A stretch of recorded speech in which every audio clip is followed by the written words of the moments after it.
నమస్కారం. ఘంటారావానికి స్వాగతం. ముందుగా ప్రధానాంశాలు. అఖిలపక్ష సమావేశం నుంచి విపక్ష పార్టీలు వాకౌట్. టీఎంసీ రెబెల్ ఎంపీలను ఆహ్వానించడంపై ఇండీ కూటమి నిరసన. కేసీఆర్ రేవంత్ రెడ్డి మధ్య చీకటి ఒప్పందం జరిగిందన్న ఏలేటి. బీఆర్ఎస్ కాంగ్రెస్ కలిసి యువతను మోసం చేశాయని ఆరోపణ.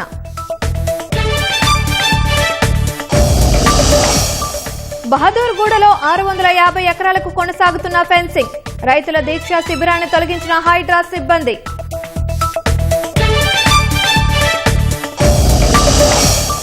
అయోధ్య విరాళాల అవకతవకలపై సమగ్ర విచారణకు కాంగ్రెస్ డిమాండ్. ప్రధాని మోదీకి లేఖ రాసిన రాహుల్ గాంధీ, ఖర్గే.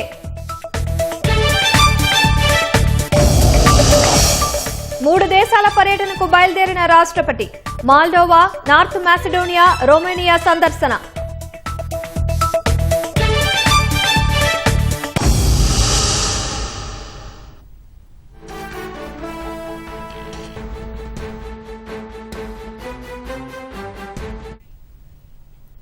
రాజ్నాథ్ సింగ్ అధ్యక్షతన అఖిలపక్ష సమావేశం కొనసాగుతుంది. మరింత సమాచారం మా ప్రతినిధి అరుణ్ అడిగి తెలుసుకుందాం. అరుణ్, అఖిలపక్ష భేటీకి సంబంధించి తాజా సమాచారం ఏంటి?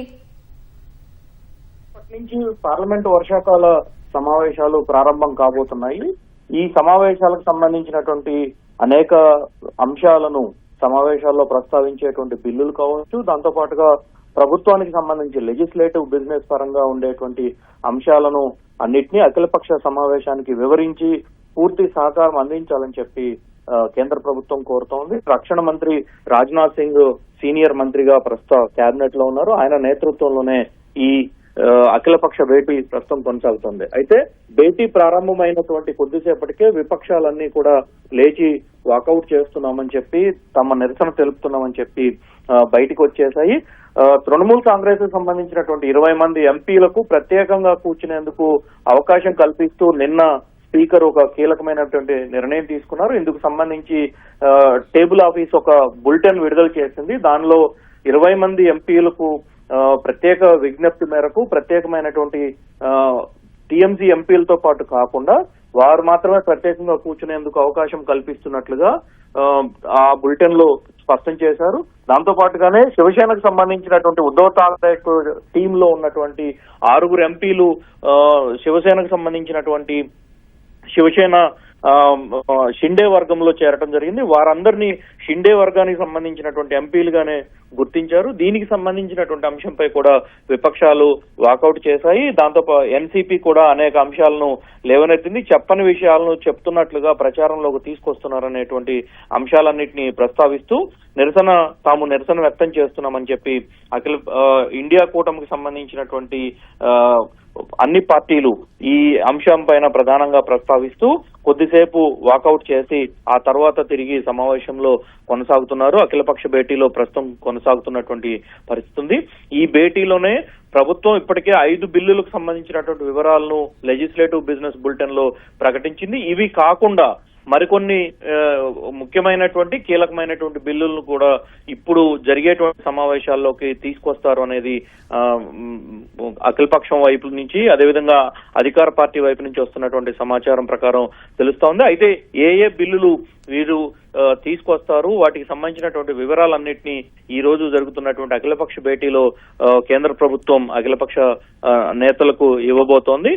తర్వాత పూర్తి స్థాయిలో సహకరించాలని చెప్పి కోరబోతున్నారు. మరోవైపు విపక్షాలకు సంబంధించినటువంటి నేతలు కూడా తాము పార్లమెంటు సమావేశాల్లో లేవనెత్తేటువంటి అంశాలకు సంబంధించినటువంటి వివరాలను కూడా ఇప్పటికే ప్రకటించారు. ఇండియా కూటమి కాంగ్రెస్ పార్టీకి సంబంధించినటువంటి parliamentary strategy committee Sonia Gandhi నేతృత్వంలో భేటీ అయింది. తిరిగి రేపు మరోసారి కాంగ్రెస్ పార్టీ స్ట్రాటజీ కమిటీ భేటీ కాబోతుంది.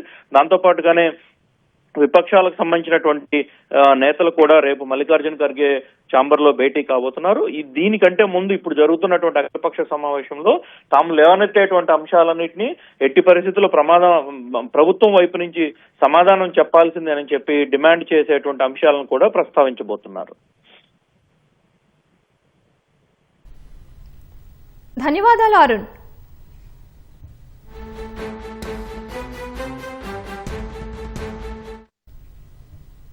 అయోధ్య రామమందిర విరాళాల నిర్వహణలో అవకతవకలు జరిగాయన్న ఆరోపణల నేపథ్యంలో కాంగ్రెస్ అధ్యక్షుడు ఖర్గే లోక్సభ ప్రతిపక్ష నేత రాహుల్ గాంధీ ప్రధాని నరేంద్ర మోదీకి లేఖ రాశారు.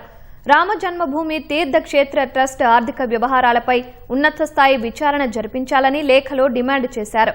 ట్రస్ట్ ఆర్థిక వ్యవహారాలపై తక్షణమే స్వతంత్ర సమగ్ర విచారణకు ఆదేశించాలని కోరారు. నగదు, బంగారం, వెండితో సహా భక్తులు సమర్పించిన అన్ని కానుకల నిర్వహణపై విచారణ జరగాలని లేఖలో స్పష్టం చేశారు. భక్తి శ్రద్ధలతో సమర్పించిన కానుకలను ఎలా ఉపయోగించారో తెలుసుకునే హక్కు ప్రతి భక్తుడికి ఉందని గుర్తు చేశారు. విచారణ నివేదికతో పాటు ట్రస్ట్ ఖాతా వివరాలను బహిర్గతం చేయాలని ప్రధానిని కోరారు. వాణిజ్యం, సాంకేతిక రంగాలలో సంబంధాలను బలోపేతం చేసేందుకు రాష్ట్రపతి Draupadi Murmu Moldova, North Macedonia, Romania దేశాల పర్యటనకు బయలుదేరారు. మధ్య, తూర్పు ఐరోపా దేశాలతో పాటు యూరోపియన్ యూనియన్తో భారత వ్యూహాత్మక భాగస్వామ్యాన్ని పెంచడం ఈ పర్యటన ముఖ్య ఉద్దేశంగా తెలుస్తోంది. భారత రాష్ట్రపతి మాల్డోవా, నార్త్ మాసిడోనియా దేశాలను సందర్శించడం చరిత్రలో ఇదే తొలిసారి. ఆయా దేశాల అధ్యక్షులతో భేటీ అయ్యి వ్యవసాయం, ఐటీ, ఫార్మా, ఆరోగ్య రంగాల్లో సహకారంపై రాష్ట్రపతి ముర్ము చర్చలు జరపనున్నారు. 3 దశాబ్దాల సుదీర్ఘ విరామం తరువాత రొమేనియాలో భారత రాష్ట్రపతి పర్యటించనున్నారు. ఆ దేశ అధ్యక్షుడు డాన్తో పాటు పలువురు నేతలతో ఆమె భేటీ అవుతారు. గత ఏడాది జమ్మూ కాశ్మీర్లోని పహల్గాంలో జరిగిన ఉగ్రదాడిని తీవ్రంగా ఖండించిన ఈ 3 దేశాలు ఉగ్రవాదంపై పోరులో భారత్కు తమ పూర్తి మద్దతును ప్రకటించాయి.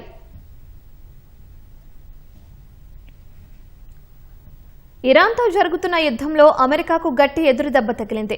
జోర్డాన్లోని సైనిక స్థావరంపై ఇరాన్ జరిపిన క్షిపణి, డ్రోన్ దాడుల్లో 2 అమెరికా సైనికులు మృతి చెందగా 4 గాయపడ్డారు. మరొక సైనికుడి ఆచూకీ గల్లంతైంది. ఈ నెల 17న ఇరాన్ చేపట్టిన దాడుల్లో తమ సైనికులు 2 మృతి చెందారని యుఎస్ సెంట్రల్ కమాండ్ ఎక్స్లో పోస్టు చేసింది. యుద్ధం మొదలైనప్పటి నుంచి ఇప్పటి వరకు అమెరికా 16 మంది సైనికులను కోల్పోయింది. మరోవైపు అమెరికాను హెచ్చరిస్తూ Iran supreme leader Mustafa Khamenei ఒక సందేశాన్ని విడుదల చేశారు. దాడులు ఆపకుంటే అమెరికాకు మర్చిపోలేని పాఠం చెబుతామని హెచ్చరించారు. శాంతి ఒప్పందంపై అమెరికా అధ్యక్షుడు చేసిన సంతకం విలువలేనిదని దుయ్యబట్టారు. దాడుల ద్వారా అమెరికా తన నిజ స్వరూపాన్ని మరోసారి బయటపెట్టుకుందని విమర్శించారు. యుద్ధాన్ని మరింత తీవ్రతరం చేయాలని చూస్తే వాషింగ్టన్ భారీ మూల్యం చెల్లించుకోవాల్సి ఉంటుందని ఖమేనీ హెచ్చరించారు. దేశ సార్వభౌమాధికారాన్ని, గౌరవాన్ని కాపాడుకోవడానికి ఇరాన్ పౌరులంతా ఐక్యంగా ఉండాలని పిలుపునిచ్చారు.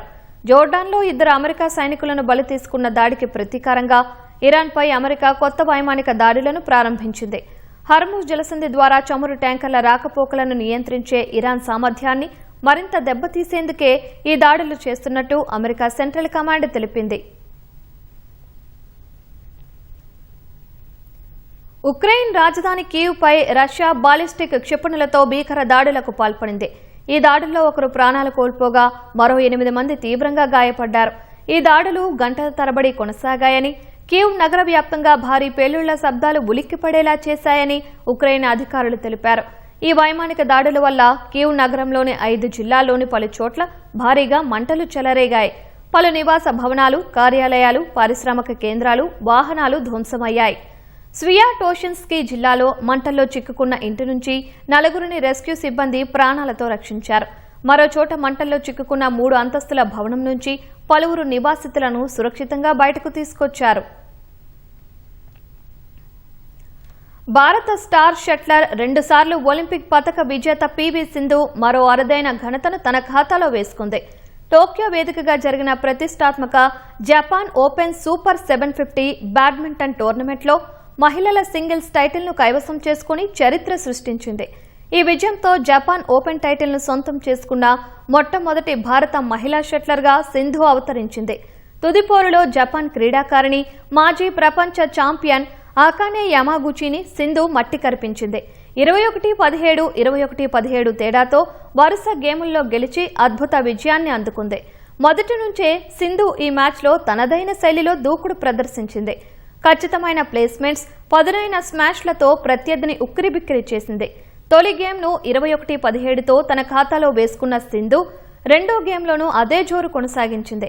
ఒక దశలో 11-7, 17-13 తేడాతో ఆధిక్యంలోకి దూసుకెళ్లిన ఆమె ఏ దశలోనూ యమగుచికి కోలుకునే అవకాశం ఇవ్వకుండా 21-17తో రెండో గేమ్తో పాటు మ్యాచ్ను దక్కించుకుంది. రాష్ట్ర కమలం పార్టీలో నెలకొన్న అంతర్గత విభేదాలకు చెక్ పెట్టడానికి బీజేపీ అధిష్టానం సిద్దమైనట్లు తెలుస్తోంది. కేంద్ర హోం సహాయ శాఖ మంత్రి బండి సంజయ్, మల్కాజ్గిరి ఎంపీ ఈటెల రాజేందర్ మధ్య విభేదాలకు సయోధ్య కుదర్చడానికి బీజేపీ జాతీయ నాయకత్వం రంగంలోకి దిగింది. పార్టీ పార్లమెంటరీ బోర్డు సభ్యుడు ఎంపీ లక్ష్మణ్, రాష్ట్ర వ్యవహారాల ఇన్ఛార్జి అభయ్ పాటిల్ ఇరు వర్గాల మధ్య సయోధ్య కుదిర్చారని సమాచారం.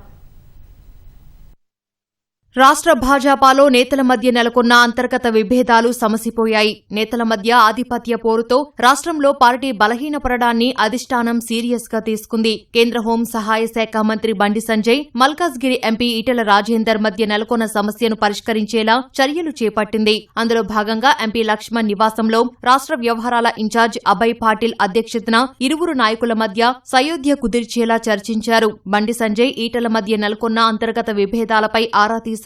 విభేదాలు పక్కన పెట్టి కలిసి పనిచేయాలని అధిష్టానం సూచించింది. పార్టీ లైన్ దాటి వ్యవహరిస్తే అధిష్టానం తీవ్రంగా పరిగణిస్తుందని అభయ్ స్పష్టం చేసినట్లు తెలిసింది.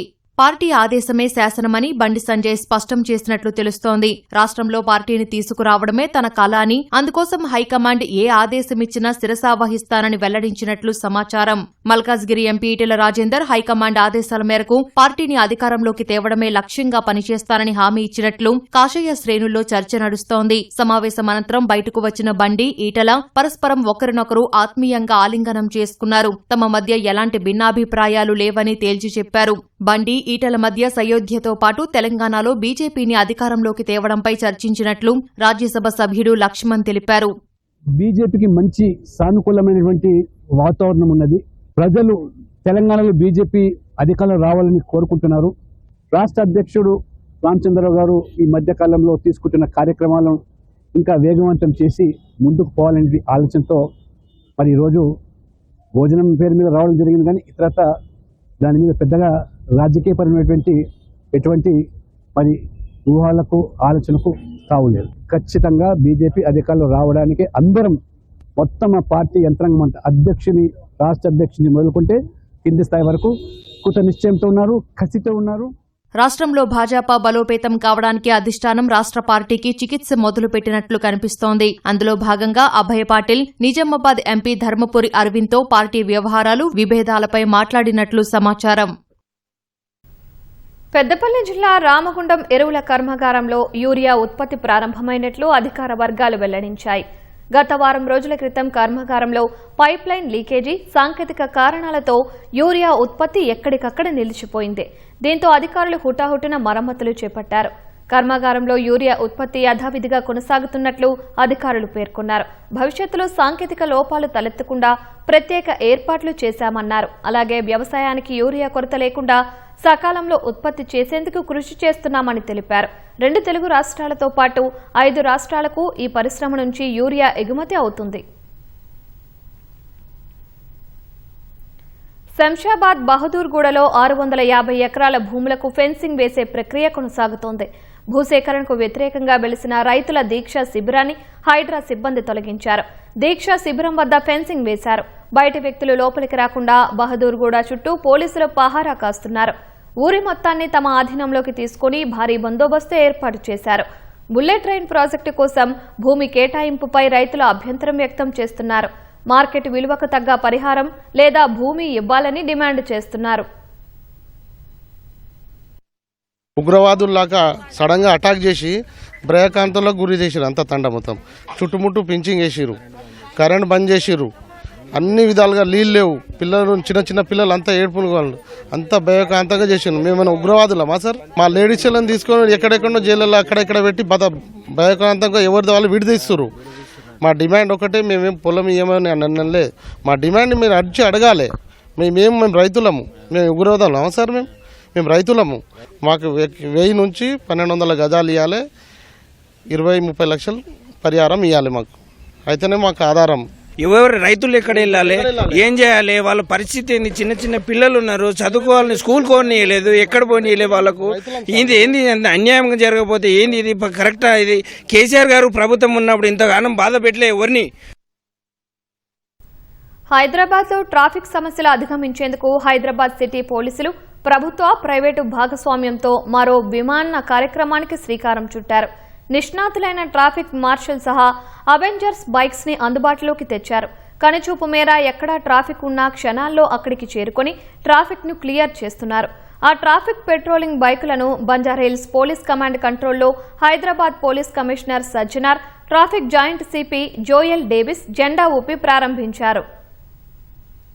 హైదరాబాద్ లో ప్రయాణాన్ని మరింత సులభతరం చేసేలా పోలీసులు చర్యలు చేపట్టారు. ట్రాఫిక్ రద్దీని తగ్గించడంలో కీలక ముందడుగు పడింది. ట్రాఫిక్ క్రమబద్దీకరణ, బ్రేక్ డౌన్ అయిన వాహనాలను గుర్తించి సత్వరమే తొలగించేందుకు వీలుగా Hyderabad city security council HCSC ఆధ్వర్యంలో చర్యలు చేపట్టారు. NCC, అర్బన్, వెకా, Ratnadeep, Kamal watch company, Brihaspati technologies సహకారంతో 1,60,00,000తో చేసిన 30 ట్రాఫిక్ పెట్రోలింగ్ బైకులు అందుబాటులోకి తీసుకొచ్చారు. శిక్షణ పూర్తి చేసుకున్న 45 మంది ట్రాఫిక్ మార్షల్స్ కు సిపి సజ్జనార్ ధృవపత్రాలను చేశారు. సామాజిక బాధ్యత కింద ఆర్థిక సాయం అందించిన కార్పొరేట్ సంస్థల ప్రతినిధులను ఘనంగా సత్కరించారు.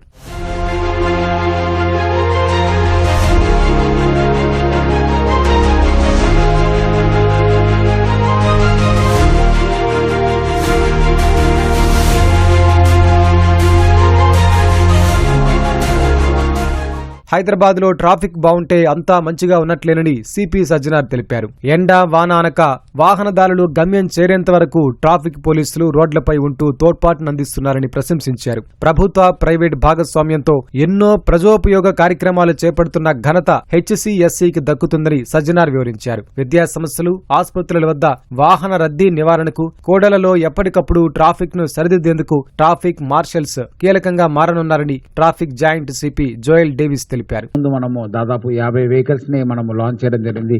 చాలా బాగా మంచి రెస్పాన్స్ రావడం జరిగింది. సో ఆ రెస్పాన్స్ వల్లనే మళ్ళీ మనకు మీ అందరు కూడా 30 వెహికల్స్ ఇవ్వడము మనకు ఇది మంచి ఒక ట్రాఫిక్ మేనేజ్మెంట్ లో ఒక మంచి మైల్ రాయి అని చెప్పి మనం చెప్పొచ్చు. మంచి ట్రాఫిక్ మార్షల్స్ లో ప్రోగ్రామ్ కూడా ఒక మంచి స్కీమ్. ఆల్మోస్ట్ 120 మంది ఉన్నారు. చాలా అంటే ఎందుకంటే ప్రతి చోట్ల ఎక్కడో ఒక కంజెషన్ అవుతుంది, మన పోలీస్ కనిపిస్తలేరు, ఎవరు లేరని చెప్పి చాలా కంప్లైంట్స్ రావడం జరిగింది. చాలా అవసరం ఉంది. ముఖ్యంగా ఇక్కడ ఉన్న స్పాన్సర్స్, మన ఉన్న ప్రాస్పెక్టివ్ మెంబర్స్ ప్లస్ మెంబర్స్ అందరూ కూడా సిటిజన్స్ కూడా ముందు వచ్చి వాళ్ళు ట్రాఫిక్ మార్షల్స్ ని స్పాన్సర్ చేయాలని చెప్పి కోరుతున్నాను. పొద్దున ఇంటి నుంచి బయలుదేరి మీరు ఆఫీసుకి వెళ్ళేటప్పుడు ఒక 10 ప్లేసులు మీకు అనిపిస్తుంది. ఈ ట్రాఫిక్ వాళ్ళు ఏం చేస్తున్నారు, ఇక్కడ ఎందుకు ఇలా ఉంది, ఇది అది చేయవచ్చు, ఇది అది చేయవచ్చు, ఒక 10 సజెషన్ అయితే మీ మైండ్లో ఉంటుంది. సో ప్రతిసారి మీరు పోలీస్ ఆఫీసర్స్కో జాయింట్ సిపికో కాల్ చేసి చెప్పలేరు. So you have a platform now to represent.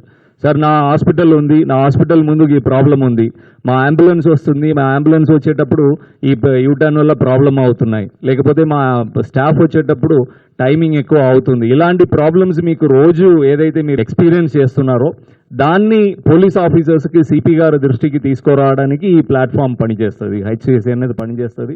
Bhagyanagar వాసులకు ట్రాఫిక్ కష్టాలు లేని ప్రయాణం అందించడమే పోలీసుల లక్ష్యమని ఉన్నతాధికారులు తెలిపారు. బహదూర్గూడ భూములపై రాజేంద్రనగర్ ఎమ్మెల్యే ప్రకాష్ గౌడ్ మాట్లాడుతున్నారు. ప్రత్యక్ష ప్రసారం ద్వారా చూద్దాం.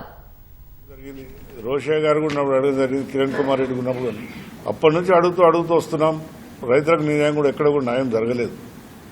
ఈ ప్రభుత్వంలో ముఖ్యమంత్రి గారు రేవంత్ రెడ్డి గారు వచ్చిన తర్వాత ఒక పని ఆలోచించి ఇప్పుడు బుల్లెట్ ట్రైన్ తీసుకోవాలనే ఆలోచనతో వచ్చిన తర్వాత రైతులకు ఏ విధంగా చేయాలని పని కూర్చొని మాట్లాడితే ఈ విధంగా ఉంటుందంటే ఆయన కూడా సానుకూలంగా స్పందించి రైతులకు మనం ఎక్కడ కూడా అన్యాయం చేయొద్దు, రైతులకు ఇచ్చే బాధ్యత మనం అందరం కూడా తీసుకోవాలని చెప్తే ఆనాడు మాట్లాడినాక రైతుల నుంచి మాట్లాడినాక ఈ విధంగా తీసుకుని జరిగింది.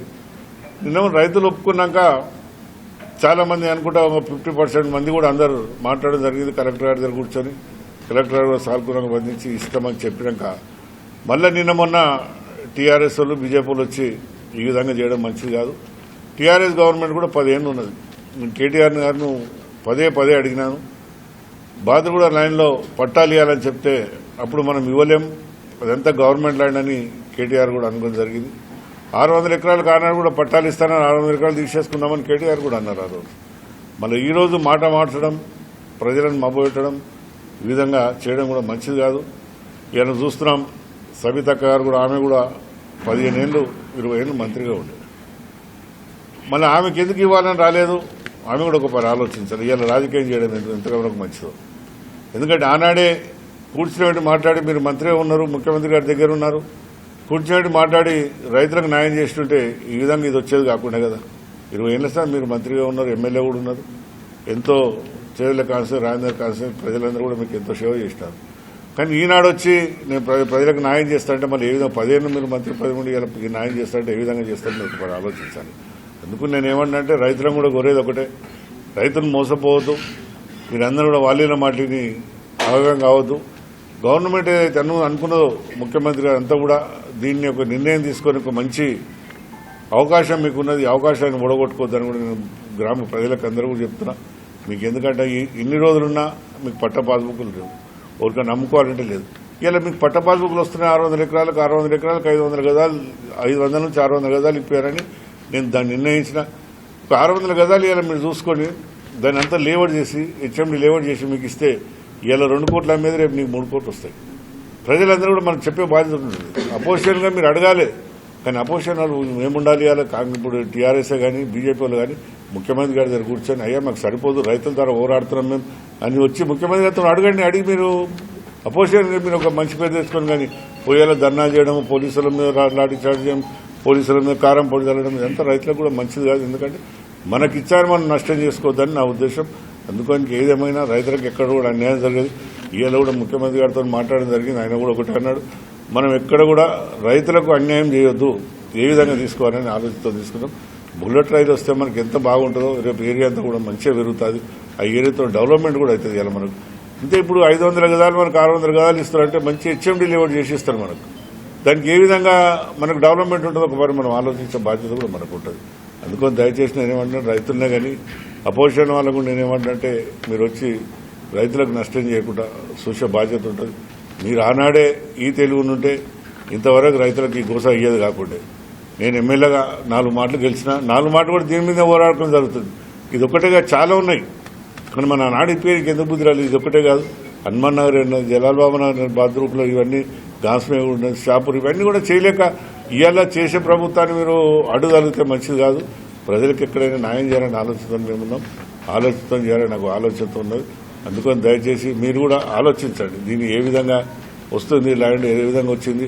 ఇప్పటిదాకా మీకు పాస్బుక్లు అనేది లేదు, ఎవరికైనా నమ్ముకోవాలంటే అథారిటీ కూడా లేకుండా మీరు ఇలా ఒక అథారిటీ గవర్నమెంట్ ఇస్తుందంటే మీరు దాన్ని సంతోషపడాలి. 600 ఎకరాలకు పట్టాలు ఇస్తున్నారు, మీరు 400 ఎకరాలు నుంచి అమ్ముకున్న ఇళ్ళకెళ్ళి వాళ్ళకు కూడా ఇవ్వాలని కూడా ఆలోచనతో వాళ్ళకు నష్టం చేయదు. వాళ్ళకి 500 గజాలు గవర్నమెంట్ జాగాలో మీరు కొనుక్కున్నారని వాళ్ళకు కూడా 500 గజాలు ఇచ్చి మళ్ళీ కూడా జరపాలని ఆలోచన గవర్నమెంట్ పెట్టుకుంది.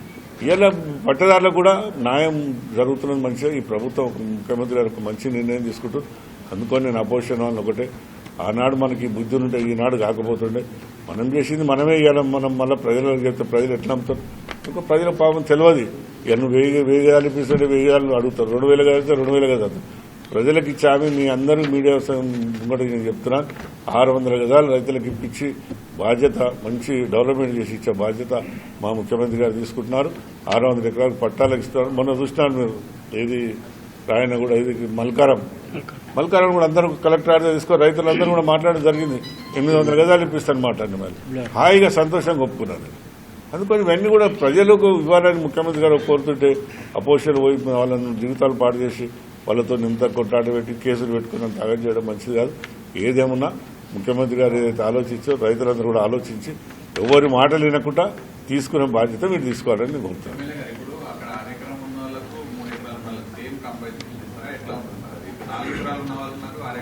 ఇప్పుడు 4 ఎకరాలు ఉండని 100 ఎకరాలు నేను ఎకరానికి 500 గజాలు ఇస్తాము, రైతులకు 600 గజాలు ఇస్తాము, ప్రైవేట్ కొన్నోళ్ళకు మటుకు 500 గజాలు ఇస్తాము.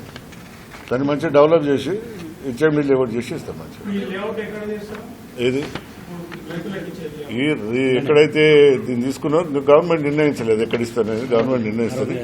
అక్కడనే ఏ విధంగా ఉందో దాని బంధుకి ఎక్కడైనా కుదిరి చేసి అందరికీ రైతులు ఉన్న వాళ్ళకి వీళ్ళకు ఉన్న వాళ్ళకి ఇస్తే ఇప్పుడున్న రైతులకు మటుకు 600 ఎకరాల పట్టాలు ఇష్యూ చూస్తారు, మీరు కూడా చూస్తారు. అన్ని పాస్బుక్లు తయారవుతున్నాయి. ఈ 600 ఎకరాల మీద అయితే 200 ఎకరాలు రైతులకు ఇస్తే 600 గజాలకు ఇస్తారు. రైతులు లేని వాళ్ళకి మటుకు 500 గజాలు అని ప్రభుత్వం నిర్ణయించి దాన్ని ఇప్పించే బాధ్యత నేను తీసుకుంటామని. ఇక అడుగుతారమ్మా, ఇప్పుడు ఇన్ని రోజులు అని మనమేమో పాపం రైతులు కూడా ఏంటంటే పట్టాలండి నాదే ల్యాండ్ అని అనుకున్నారు. ఆశ ఉంటుంది దాని గవర్నమెంట్ మీద ఉంటే ఆలోచించి ముఖ్యమంత్రి గారితో ఆలోచన పట్ట నష్టం కట్టిస్తామా, బోర్లు వినేసుకురా, బోర్లు కూడా ఏమని ఇవ్వాలని ఆలోచనతో మేము కూడా అడగడం జరిగింది. ఏదైనా ముఖ్యమంత్రి గారు దయదరిస్తే చేసే ఆలోచన ఉంటే రైతులకు న్యాయం చేసే బాధ్యత దాన్ని కూడా ఏదైనా ఉంటే మాట్లాడుతుంది. దాన్ని ఉంటే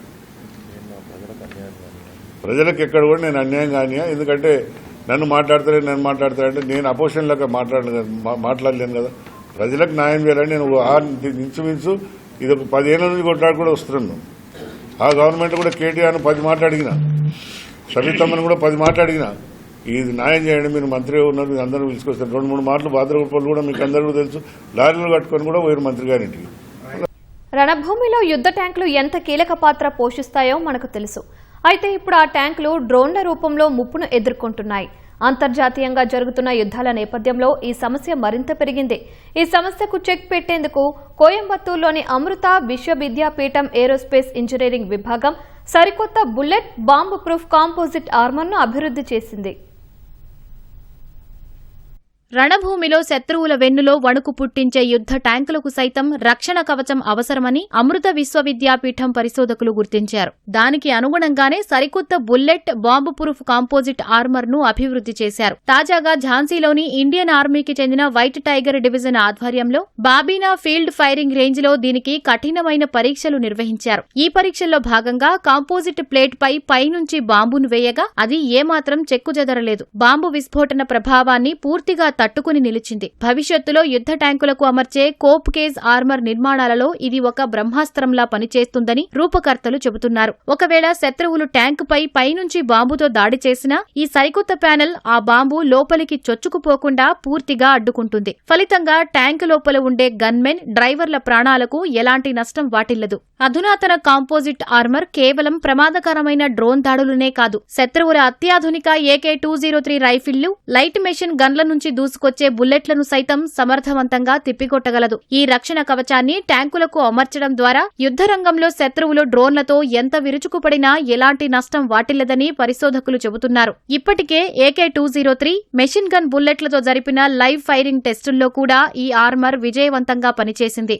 భారత సైన్యం ప్రాథమికంగా ఈ కాంపోజిట్ ఆర్మర్ ను ముందుగా కొన్ని పరిమిత సంఖ్యలోని ట్యాంకులపై అమర్చి క్షేత్రస్థాయిలో నిశితంగా పరిశీలించనుంది. అక్కడ దీని పనితీరును బట్టి రాబోయే రోజుల్లో భారత సైన్యంలోని అన్ని ప్రధాన సాయుధ ట్యాంకులకు శాశ్వత రక్షణ కవచంగా మార్చడంపై తుది నిర్ణయం తీసుకోనుంది. ఇదే గనుక జరిగితే భారత సైనిక పటిమ అంతర్జాతీయ స్థాయిలో మరింత బలపడటం ఖాయమని రక్షణ నిపుణులు భావిస్తున్నారు.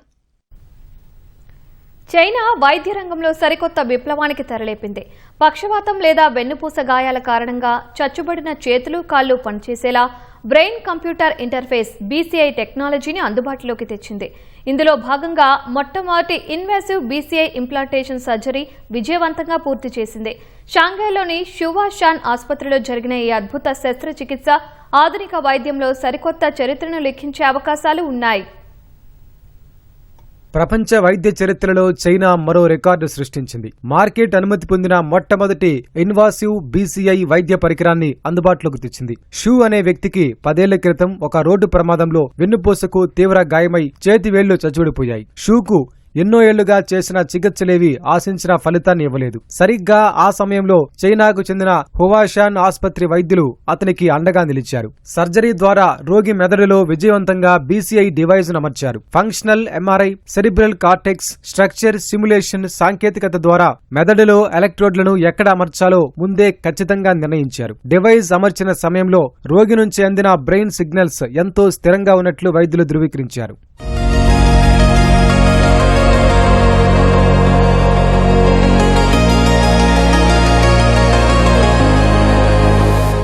రోగికి చేసిన శస్త్రచికిత్స గాయం నయమైన తర్వాత ఈ పరికరం పనిచేసేలా చేస్తారు. దీని ద్వారా రోగి తన ఆలోచనలతోనే చేతివేళ్లను కదల్చడానికి, వస్తువులను పట్టుకోవడానికి వీలవుతుందని వైద్యులు చెబుతున్నారు. శస్త్రచికిత్స చేయించుకున్న షూ సైతం తాను కోలుకుంటానని, తిరిగి నడుస్తానని, చేతివేళ్లతో వస్తువులు పట్టుకోగలని విశ్వసిస్తున్నారు. లైసెన్స్ పొందిన 4 నెలల వ్యవధిలోనే రోగికి ప్రిస్క్రిప్షన్ ఇచ్చే స్థాయికి BCI సిస్టమ్ సాంకేతికత చేరింది. మరో ముఖ్య విషయం ఏంటంటే ఈ ఖరీదైన BCI సిస్టమ్ ను షాంఘై స్థానిక వైద్య బీమా పరిధిలోకి చేర్చింది. దీనివల్ల భవిష్యత్తులో మరికొంతమంది పక్షవాత బాధితులకు ఈ అత్యాధునిక చికిత్స అందుబాటులోకి రానుంది.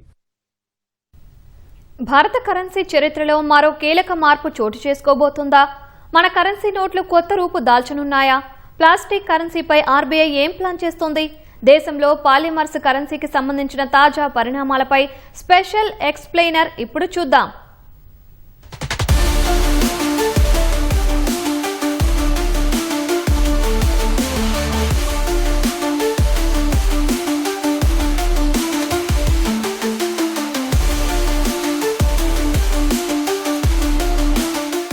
నమస్తే.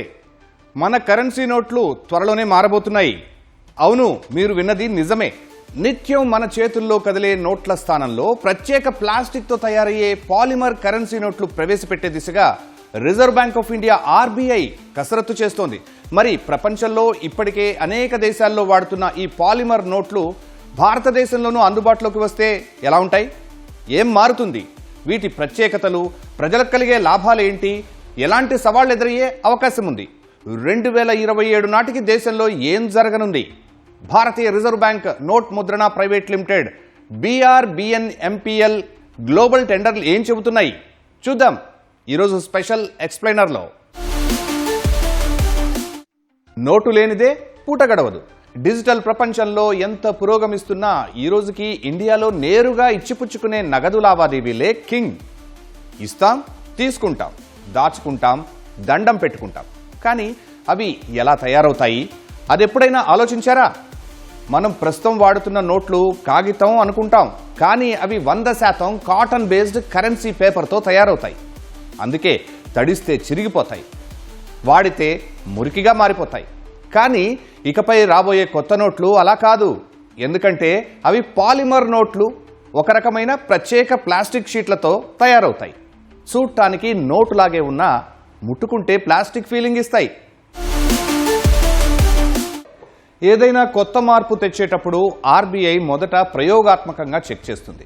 సింపుల్గా చెప్పాలంటే పైలట్ ప్రాజెక్ట్.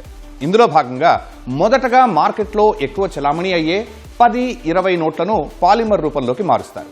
ఇవి ప్రజలకు ఎంతవరకు అలవాటవుతాయో చూసి 2027 నుంచి విస్తృత స్థాయిలో అమల్లోకి తీసుకుని రావాలని ఆర్బీఐ ప్లాన్. ఎందుకు ఈ మార్పు అంటే, ప్రస్తుతం ఆర్బీఐ ఏటా కోట్ల కొద్దీ చిరిగిపోయిన నోట్లు వెనక్కి తీసుకుని కొత్తవి ముద్రించాల్సి వస్తోంది. అందుకు భారీగా ఖర్చు అవుతోంది. పాలిమర్ నోట్లు 2 నుంచి 4 రెట్లు ఎక్కువ మన్నుతాయి. ముద్రణ వ్యయం ఆదా అవుతుంది. ఈ వార్త వినగానే సామాన్యుల్లో మొదలయ్యే భయం, మళ్లీ పాత నోట్లు రద్దు చేస్తారా అని. 2016లో తీసుకున్న నోట్ల రద్దు, 2023 నుంచి 2000 రూపాయల నోట్లను ఆర్బీఐ వెనక్కి తీసుకోవడం నేపథ్యంలో ఈ సందేహాలు రావడం సహజమే. కానీ ప్రజెంట్ పాలిమర్ నోట్ల విషయంలో ఆ అవసరమే లేదు. పాత పేపర్ నోట్లు ఎప్పట్లాగే నడుస్తాయి. బ్యాంకింగ్ వ్యవస్థలోకి వచ్చే చిరిగిన పాత నోట్లను ఆర్బీఐ వెనక్కి తీసుకుంటూ వాటి స్థానంలో కొత్త ప్లాస్టిక్ నోట్లను మార్కెట్లోకి వదులుతుంది. అంటే దశల వారీగా పాత నోట్లను మారుస్తూ వాటిలో రంగురంగుల కొత్త ప్లాస్టిక్ కరెన్సీ నోట్లు అందుబాటులోకి తెస్తారు. కాబట్టి ఎవరూ కంగారు పడక్కర్లేదు. అనుభవాలు చెబుతున్న ప్రకారం ప్లాస్టిక్ నోట్ల వల్ల ఎన్నో అద్భుతమైన ఉపయోగాలు ఉన్నాయి. అవి చిరగవు, నలగవు, చాలా బలంగా ఉంటాయి. ఎంత లాగినా చిరగవు. పైగా వాటర్ ప్రూఫ్. పొరపాటున జేబులో ఉండి వాషింగ్ మెషిన్లో పడినా, వర్షానికి తడిసినా వీటికేమీ కాదు. అందుకే ఇప్పుడున్న నోట్లతో పోల్చితే 2 నుంచి 4 రెట్ల అదనపు మన్నిక అందిస్తాయి. నకిలీ నోట్లకు చెక్ పెట్టొచ్చు. ఈ నోట్లపై ఉండే ట్రాన్స్పరెంట్ విండోస్ వంటి ఫీచర్లను కాపీ కొట్టడం దొంగ నోట్ల ముఠాలకు అసాధ్యం. ఎక్కువ కాలం మన్నుతాయి. సాధారణ పేపర్ నోటు 1 ఏడాది లేదా 2 ఏళ్లలో పాడైపోతే, ఈ ప్లాస్టిక్ నోట్లు కనీసం 5 ఏళ్ల వరకు చెక్కు చెదరకుండా ఉంటాయి. అయితే ఇక్కడ కొన్ని చిక్కులు కూడా ఉన్నాయి. ఈ నోట్ల తయారీకి అయ్యే ఖర్చు పేపర్ నోట్ల కంటే ఎక్కువ. పాత నోట్లలాగా వీటిని గట్టిగా మడత పెట్టలేం. మడత పెడితే వెనక్కి వస్తాయి. పెద్ద నోట్లకు వెళ్ళినప్పుడు ఏటీఎంలో మార్పులు చేయాల్సి ఉంటుంది. పాలిమర్ నోట్లతో నకిలీ కరెన్సీపై గట్టి దెబ్బ పడే అవకాశం ఉంది. మరీ ముఖ్యంగా శత్రు దేశాల ఫేక్ కరెన్సీ వార్ను పక్కడబందీగా ఎదుర్కోవచ్చు. ఈ నోట్లలో ఉండే ట్రాన్స్పరెంట్ విండో, ప్రత్యేక ఆప్టికల్ సెక్యూరిటీ ఫీచర్లు, మైక్రో ప్రింటింగ్ వంటి అత్యాధునిక భద్రతా అంశాలను కాపీ కొట్టడం చాలా కష్టం. దీంతో దేశంలోకి చొరబడే నకిలీ కరెన్సీ చలామణిని గణనీయంగా తగ్గించే అవకాశం ఉంది. ముఖ్యంగా ఫేక్ ఇండియన్ కరెన్సీ నోట్లను కుటీర పరిశ్రమగా మార్చుకునే పాకిస్తాన్ వంటి దేశాల ఆటలు ఇకపై చెల్లవు. నిజానికి 2012 నుంచే కేంద్ర ప్రభుత్వం, ఆర్బీఐ ఈ ఆలోచన చేస్తున్నాయి. వీటి వెనుక ప్రధాన ఉద్దేశం చిన్న డినామినేషన్ నోట్ల జీవితకాలం పెంచడం. అప్పట్లో కొన్ని నగరాల్లో పైలట్ ప్రాజెక్టు చేపట్టినా అది ముందుకు సాగలేదు. ప్రస్తుతం 10, 20, 50, 100, 200, 500, 2000 నోట్లు చలామణిలో ఉన్నాయి. వీటిలో 500 ఆ పైన ఉన్నవి 5 నుంచి 7 ఏళ్లు లైఫ్ ఇస్తున్న 10, 20 నోట్ల లైఫ్ 2 ఏళ్లకు మార్చాల్సి వస్తున్న సందర్భాలు ఉన్నాయి. కొన్ని గణాంకాలు చూస్తే 2025-26లో ఆర్బీఐ 4,875 కోట్లను కరెన్సీ నోట్ల ముద్రణకు ఖర్చు చేసింది. దేశంలో ప్రస్తుతం 41 లక్షల కోట్ల రూపాయల విలువైన 17,000 కోట్ల నోట్లు చలామణిలో ఉన్నాయి. ప్రపంచంలో పాలిమర్ నోట్లను తొలిసారిగా ఆస్ట్రేలియా 1988లో ప్రవేశపెట్టింది. ప్రస్తుతం Australia, Canada, United Kingdom, New Zealand, Romania, Vietnam, Brunei, Singapore, Malaysia, Mexico సహా 60 పైగా దేశాలు పాలిమర్ కరెన్సీ ఉపయోగిస్తున్నాయి. ఇప్పుడు మన దేశంలోనూ ప్రయత్నం మొదలైంది. అయితే ఇవి ఎప్పుడు, ఏ విలువల్లో, ఏ దశలో విడుదలవుతాయనే విషయంపై ఆర్బీఐ అధికారిక నిర్ణయం వచ్చిన తర్వాతే పూర్తి స్పష్టత వస్తుంది.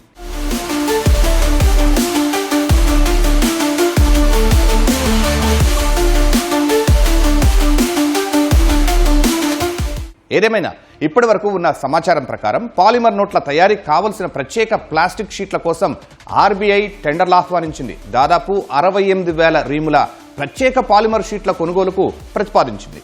వాటితో 2 రకాల డినామినేషన్ల నోట్లు ముద్రించే అవకాశం ఉంది. భద్రత, మన్నిక, నకిలీ నోట్ల నియంత్రణ దిశగా జరుగుతున్న మార్పుల్లో భాగంగా మన కరెన్సీ కొత్త రూపు దాల్చే అవకాశం కనిపిస్తోంది.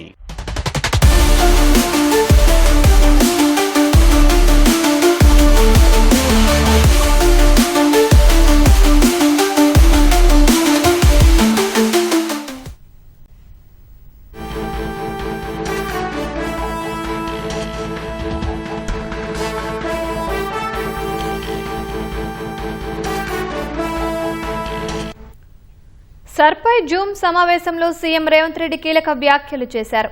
మరింత సమాచారం మా ప్రతినిధి తిరుపాల్ రెడ్డిని అడిగి తెలుసుకుందాం. తిరుపాల్, జూమ్ సమావేశంలో సీఎం రేవంత్ రెడ్డి ఆదేశాలకు సంబంధించి వివరాలేంటి? లక్ష్మి, సర్ను కాంగ్రెస్ పార్టీ ప్రతిష్టాత్మకంగా తీసుకుంది. ఇప్పటికే పలుమార్లు జూమ్ మీటింగ్ ఏర్పాటు చేసుకుని ఎస్ఐఆర్ మీద క్షేత్రస్థాయిలో ఏ విధంగా పార్టీ ఫాలోఅప్ చేయాలన్నది కూడా దిశానిర్దేశం చేశారు. కానీ ఈవేళ జరిగిన జూమ్ సమావేశంలో కాస్త ముఖ్యమంత్రి అదేవిధంగా పిసిసి అధ్యక్షులు ఇద్దరు కూడా కొంచెం తీవ్రంగా స్పందించారు. చాలా మంది నాయకులు హైదరాబాద్ కే పరిమితమై క్షేత్రస్థాయిలో వెళ్లడం లేదు, క్షేత్రస్థాయిలో పర్యటన చేయడం లేదు, ఎస్ఐఆర్ మీద పూర్తిగా దృష్టి సారించడం లేదన్న తీవ్ర అసంతృప్తి వ్యక్తం చేశారని తెలుస్తుంది. ఈవేళ 11 గంటల ప్రాంతంలో మొదలైన ఈ జూమ్ మీటింగ్ లో ముఖ్యమంత్రి రేవంత్ రెడ్డితో పాటు పిసిసి అధ్యక్షుడు మహేష్ కుమార్ గౌడ్, రాష్ట్ర వ్యవహారాల ఇన్ఛార్జి మీనాక్షి నటరాజులు, ఏఐసిసి ఇన్ఛార్జి కార్యదర్శి సచిన్ సావంత్, మంత్రులు, ఎమ్మెల్యేలు, ఎమ్మెల్సీలు, ఎంపీలు, నియోజకవర్గ ఇన్ఛార్జీలు, అదేవిధంగా పార్లమెంటు, అసెంబ్లీ ఎస్ఐఆర్ కోఆర్డినేటర్లు కూడా ఈ జూమ్ సమావేశంలో పాల్గొన్నారు. ఇందులో దాదాపు గంటన్నర పాటు సాగిన ఈ జూమ్ సమావేశంలో ముఖ్యమంత్రి చాలా సీరియస్ గా స్పందించారు. చాలా మంది నాయకులు ఎస్ఐఆర్ మీద దృష్టి సారించలేదు, తన వద్ద పూర్తిగా నివేదిక ఉన్నది, ఆధారాలు ఉన్నాయి, చాలా మంది హైదరాబాద్ కి పరిమితం అవుతున్నారన్న ఒక అసంతృప్తి వ్యక్తం చేశారు. ఇప్పటి వరకు 119 నియోజకవర్గాలలో 489 సమావేశాలు ఏర్పాటు చేశారు. రేపటి నుంచి 10 రోజుల పాటు అంటే వచ్చే నెల 3వ తేదీ వరకు పూర్తిగా నాయకులంతా కూడా క్షేత్రస్థాయిలో ఉండాలి, ఎస్ఐఆర్ మీద పూర్తిగా దృష్టి సారించాలని చెప్పి కూడా ముఖ్యమంత్రి దిశానిర్దేశం చేశారు. అదేవిధంగా 10 ఉమ్మడి జిల్లాలకు ఇన్ఛార్జీలుగా ఉన్న మంత్రులు రేపు సోమవారం పొద్దు అన్ని జిల్లాలలో కూడా ఈ సమీక్షా సమావేశాలు నిర్వహించి ఆయా జిల్లాలలో, ఆయా ఉమ్మడి జిల్లాలలో ఎస్ఐఆర్ ఎంతవరకు ఇప్పటి వరకు పూర్తయింది, ఇంకా ఎంత కావాల్సింది, దానికి సంబంధించి పురోగతిని అంతా కూడా సమీక్షించనున్నారు. అదేవిధంగా హైదరాబాద్ లో ఉండి చైర్మన్లని లేకపోతే నియోజకవర్గ ఇన్ఛార్జీలని రకరకాల పార్టీ పదవుల కోసం గాంధీ భవన్ చుట్టూ తిరుగుతున్న నాయకులకు చురుకంటించారని చెప్పవచ్చు, తీవ్రంగా హెచ్చరించారని కూడా చెప్పవచ్చు. ఎవరు కూడా హైదరాబాద్ లో గాంధీ భవన్ రావద్దు, గాంధీ భవన్ వచ్చినా గాంధీ భవన్ లో కలిసేదానికి ముఖ్య నాయకులు ఎవరు కూడా వాళ్ళకి అపాయింట్మెంట్ కూడా ఇవ్వద్దని చెప్పి కూడా ముఖ్యమంత్రి తీవ్రంగా హెచ్చరించారు. ఎవరే కానీ రావద్దని కూడా చెప్పారు. కాబట్టి రేపటి నుంచి ఈ ఎస్ఐఆర్ మీద కాంగ్రెస్ పార్టీ మరింత తీవ్రంగా దృష్టి సారించి ఎస్ఐఆర్ పూర్తి స్థాయిలో పూర్తయ్యేదానికి పార్టీ పరంగా పనిచేస్తారని చెప్పేసి పార్టీ వర్గాలు భావిస్తున్నాయి. ఇప్పటికే ఎస్ఐఆర్ కి సంబంధించి గడువు వచ్చే నెల 3వ తేదీ వరకు గడువు పొడిగించారు కాబట్టి దాన్ని ఒక అవకాశంగా తీసుకొని పూర్తి స్థాయిలో నిమగ్నం అయ్యి ఎఫ్ఐఆర్ ప్రాపర్ వేలో జరిగేటట్టుగా చూడాలని చెప్పేసి ముఖ్యమంత్రి దిశానిర్దేశం చేశారు. లక్ష్మి, ధన్యవాదాలు తిరుపాల్.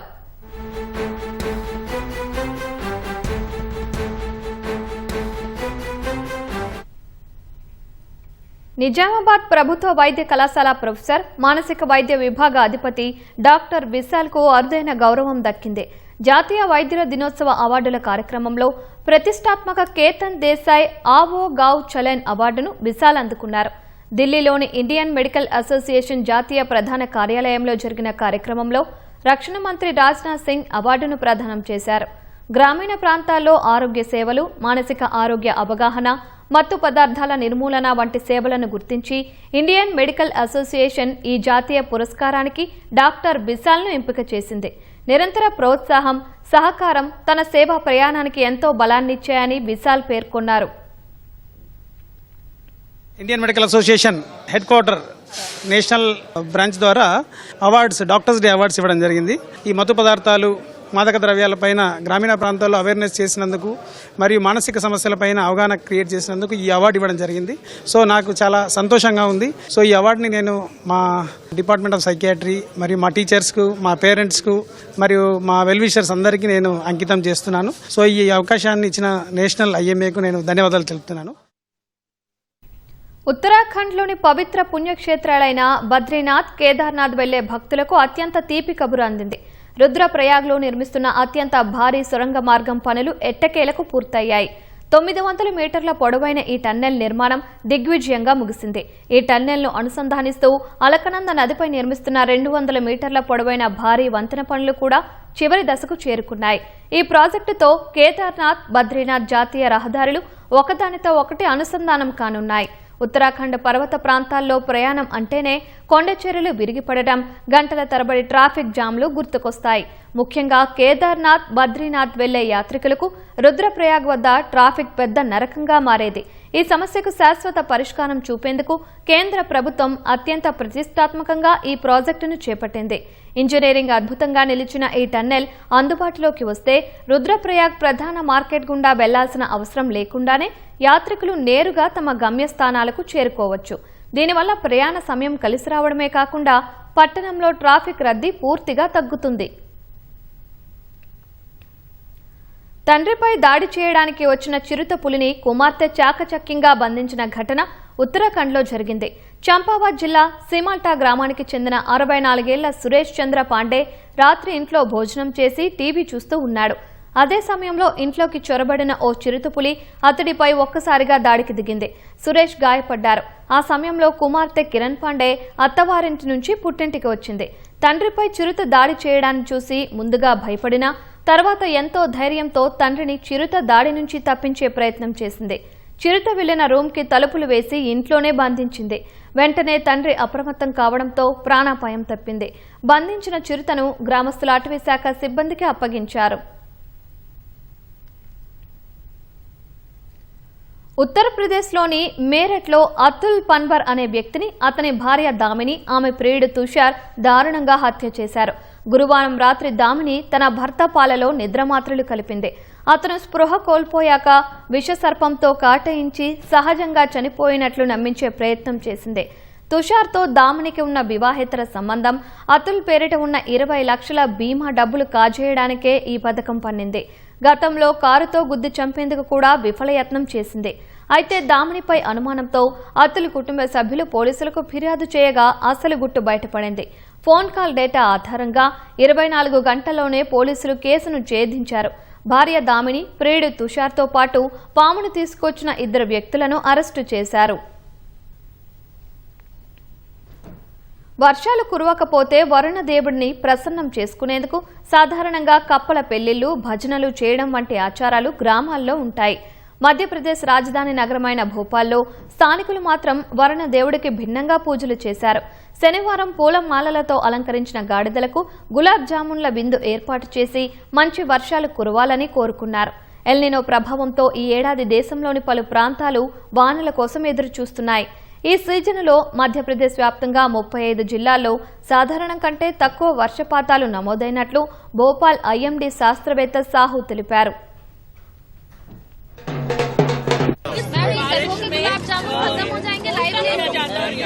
देखिए मालवा निमाड़ खंडवा बुरहानपुर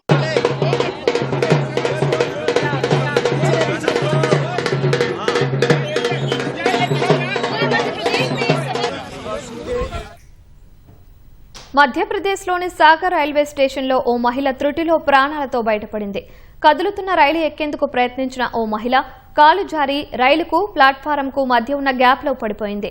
ప్రయాణికులు అప్రమత్తంగా వ్యవహరించడంతో ఆమెకు ప్రాణాపాయం తప్పింది. హౌడా ఇందౌర్ ఎక్స్ప్రెస్ సాగర్ స్టేషన్లోని ప్లాట్ఫామ్ నెంబర్ 2 నుంచి ఖురాయ్ వైపు బయలుదేరుతున్న సమయంలో ఈ ఘటన చోటు చేసుకుంది. మహిళ కింద పడిపోవడం గమనించిన ప్రయాణికులు వెంటనే అప్రమత్తమై చైన్ లాగి రైలును ఆపేశారు.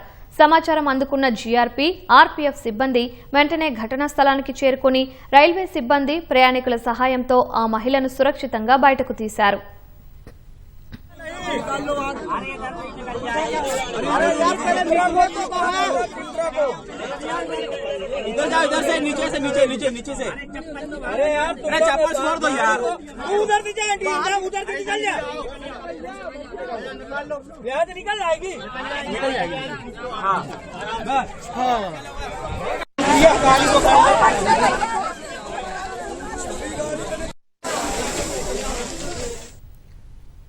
గల్ఫ్ ప్రాంతంలో యుద్ధ జ్వాలలు మరింత ఉవ్వెత్తున ఎగిసిపడుతున్నాయి. ఇరాన్ పారామిలిటరీ దళం రివల్యూషనరీ గార్డ్స్ లక్ష్యంగా అమెరికా సైన్యం భీకర వైమానిక దాడులకు తెగబడింది. జోర్డాన్లో అమెరికా సైనికుల మృతికి ప్రతీకారంగా ఈ దాడులు జరిగాయి. యుద్ధం ప్రారంభమైనప్పటి నుంచి ఇప్పటి వరకు 16 మంది అమెరికా సైనికులు మరణించగా 430 మందికి పైగా గాయపడ్డారు.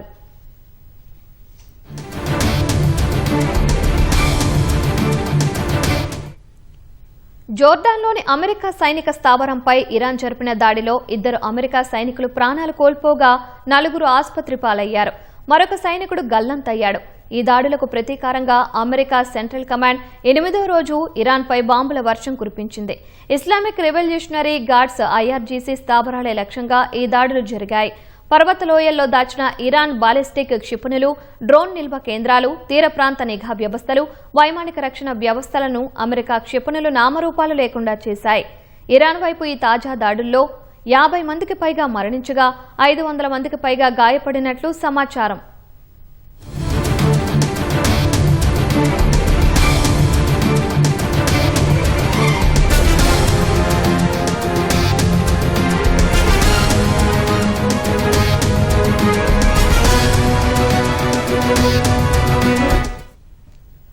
అమెరికా దాడులకు ప్రతిగా ఇరాన్ పొరుగున ఉన్న గల్ఫ్ దేశాలను టార్గెట్ చేస్తోంది.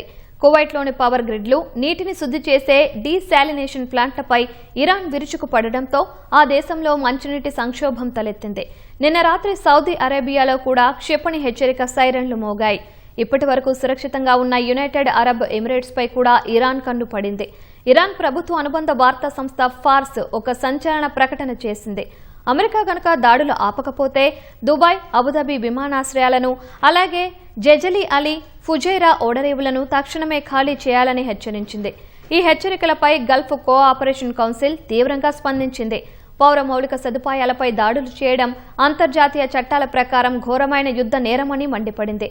అత్యంత సంయమనం పాటించాలని గల్ఫ్ దేశాలు పిలుపునిచ్చాయి. హర్మూజ్ జలసంధి వేదికగా జరుగుతున్న ఈ యుద్ధం కేవలం గల్ఫ్ ప్రాంతానికే పరిమితం కాకుండా అంతర్జాతీయ చమురు మార్కెట్ను, ప్రపంచ ఆర్థిక వ్యవస్థను తీవ్ర సంక్షోభంలోకి నెట్టే ప్రమాదం కనిపిస్తోంది.